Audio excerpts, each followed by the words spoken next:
and welcome to my third vlog. I know that it's been a really long time since I posted a vlog, but today's topic I am hoping will go hand in hand with the reason why I have not been vlogging. And while it is a very uncomfortable topic to talk about, I really feel like the more that I have been working on this part of myself and kind of opening myself up to other people, I've noticed that a lot of other people are going through the exact same thing that I am. So I'm like, have no fear, Bethany, you can do this. You can talk about this. So today's topic of my vlog is for anyone who is struggling with anxiety, restlessness, you feel brokenhearted, you are feeling really lost in life. This one is for you. I started writing songs when I was 7, but I'm not really sure when I actually found my voice. But I do remember the first time that I felt like a failure doing something that I love. And I was pretty young, but I was asked to sing the national anthem at an event. And I had worked super hard and was really confident in it. And because I was so young, my voice really hadn't matured a lot. And I really didn't know how my voice worked yet. But I got there, the nerves took a hold of me, and I completely bombed all of the high parts on the song. And while I finished the national anthem, because that's really important, I remember turning bright red and just being like, I can't do this. Like, I'm not good at this. I'm not a good singer. And I remember going out to the car and just sitting there, and I cried my eyes out. And my mom, of course, had taken me to the event, and I remember her being like, I'm really proud of you for, getting through this song anyway, and, you just have to keep working hard. As much as, like, that wasn't the time in my life that I was like, I'm never doing this again, that moment of pure humiliation has stuck with me my entire life. That little thing that nobody probably even remembers, I remember. And I will say, for just everything that I have tried and failed at, I've taken a little bit of that failure and held on to it with both hands. I've never just been able to be like, sometimes you don't win them all. It's always been a very personal thing for myself.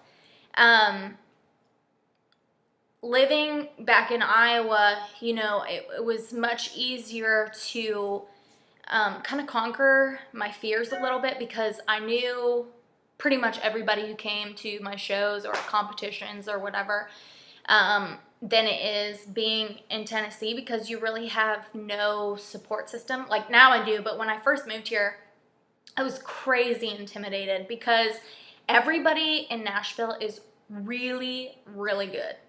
Like, really good. And coming here and having really no one out in the audience and having no connections, and I got really beat up with that just by myself. Like, I was beating myself up. Not really the whole environment was, but just because through all my experiences, I have taken these moments of, oh, I messed up a lyric, or, oh, I cracked here, or I totally forgot my place in the song. I've taken a little piece of that and just held on to it, and it has screwed up my thinking so much. I'm talking about all this because, years ago when I lost my brother, that was the first time that I had experienced anxiety in a real way. It was never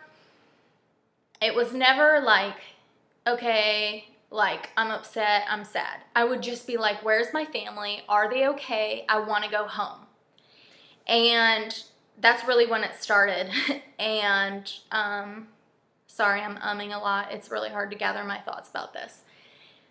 When I moved to Nashville, for the first time in a long time, I felt like I was in a safe place, and that I could kind of spread my wings a little bit, and that I could grow in a real way.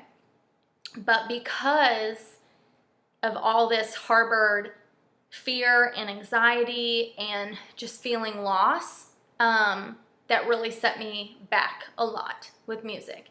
And I kind of tried to make everything in my life even, so that if I failed in one area of my life, I would just be like, oh, but I still have this going on and I'm still successful in this. So I would never let myself fully give myself entirely to anything.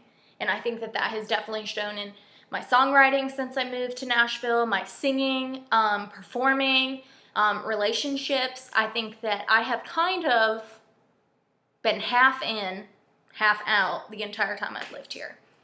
So I decided,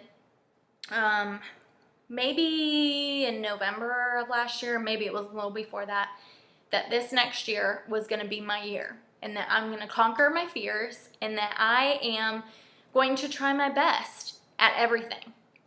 Well, we are now in almost August, and I will say that while it has been an extremely peaceful year, it's been a really, really hard year. I have had major anxiety for probably the last 6 months for sure. Like, I have really been struggling. Like, I'm exhausted all the time.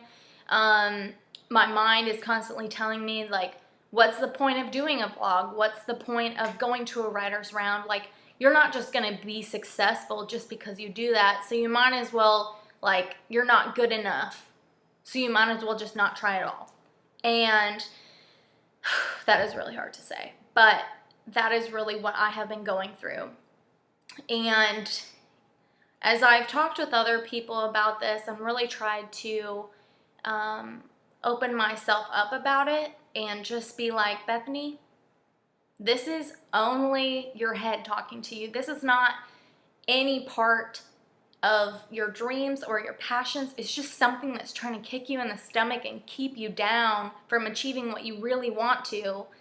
And I will say, like, in the last month and a half, I have been doing so much better. I'm fully focused on what I'm doing, and I'm not feeling exhausted or just like completely run down all of the time.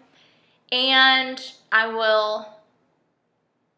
just really want to stress on the fact that this was really nothing to do with just one day I had a breakthrough. No, this was like a learning experience. This was me really evaluating parts of me and being like, why am I afraid of that? Why do I have these panic attacks? Why will I not just do something that I love?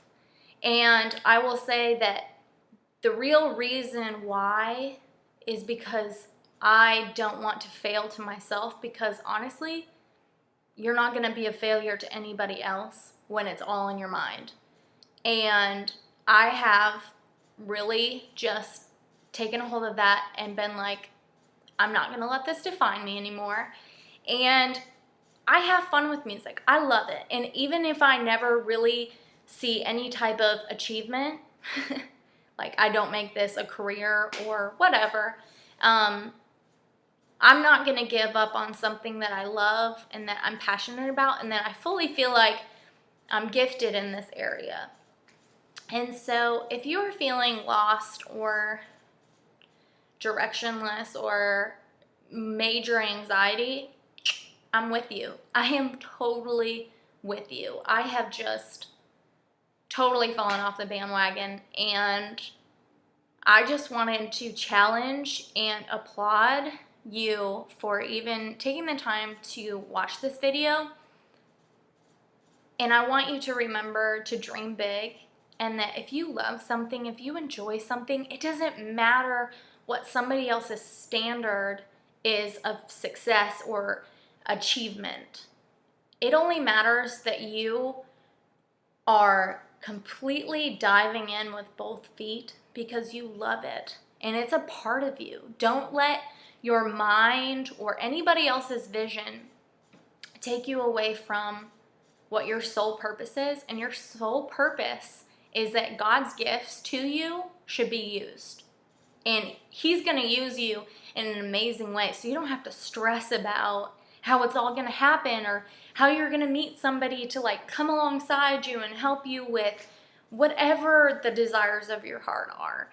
And I will say, like, I'm not 100% perfect. I wouldn't say I'm like 100% on the mend of, you know, these lies that I've been believing for so long. But the first step in all of this is not giving up and not rolling over and saying, well, I'm not good enough and I'm not going to try anymore and it's time to just grow up and be something else. I fully don't believe that. So if you have a dream or a passion or somewhere where you want to be, and that is the desire of your heart, that's what makes you happy and excited, do it. Don't think just because you're not where you thought you would be does not mean that you are still at square one. It does not mean that. So I just want to encourage you all, and also just, you know, thank you guys. Thank you to my friends and my family who have supported me and loved on me through these times of just feeling defeated, because I have a lot of exciting stuff coming up. And I really hope that you guys tune in. I hope that you guys share this video with anybody that you feel like is going through the same thing. I hope you all have a wonderful weekend and dream big and just chase after the things that you love and work really hard. And in the words of my beautiful redheaded mother, she said, you will never have this time back in your life, so go all out and do everything that you want to do. Yes, I changed scenery because my laptop was dying. Had to plug it in, and I have some like little footage of past vlogs that I have thought about posting but didn't, so I hope you guys check those out right after this video. I love you all. Thank you so much for tuning in.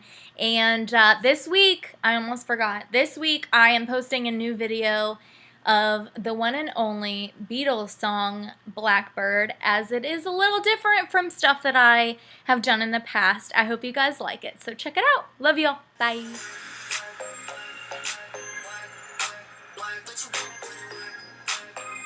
So a couple weeks ago I got my eyelashes done, which maybe you can't tell, but I have a story that goes along with it. So my mom and I went out to breakfast, and whenever I had to eat, I had an allergic reaction to it. And so when we got home, I was like itching and was like getting hives and stuff. And I took a Benadryl, which if you've never taken a Benadryl, they're great. They help allergic reactions go away, but they knock you out. They make you super drowsy. So I started talking to my mom about how I've been wanting to get my eyelashes done, and she was like, well, you should call the place that's, you know, right across the street from you and see if they have an appointment for tomorrow. And I was like, okay, that sounds great. Call the guy up, and he's like, hey, we don't have any openings tomorrow, but can you be here in 20 minutes? And I was like, sure, yeah, I'll be right over, like 20 minutes, great. So, end up going over, completely forget about the fact that I took a Benadryl like 25 minutes prior to this. So I like lay down, the girl like starts doing whatever she's doing to my eyelashes, and I am like struggling to stay awake. And she was like, just relax, you know, like everything's good, like don't open your eyes. And I'm like, okay, well that is definitely gonna make me pass out. But I was staying strong and I wasn't gonna fall asleep. And I'm laying there and I'm laying there, and all of a sudden I like hear myself snoring, like the loudest snore ever. Like I don't normally snore, and I wake up and like the things that they put on your eyes make it so you can't open your eyes. So I'm like, was I snoring? And she's like, yeah, really loud, like really loud. And I was so embarrassed.